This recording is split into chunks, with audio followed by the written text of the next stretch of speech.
गाउँघर हरियाली चारैतिर धानहरू हरियै भएको छ है साथीहरू।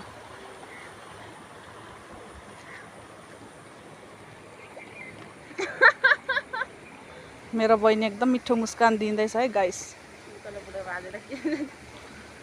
यता खोला, यता चाहिँ धान खेती नै खेती, खेती नै खेती है।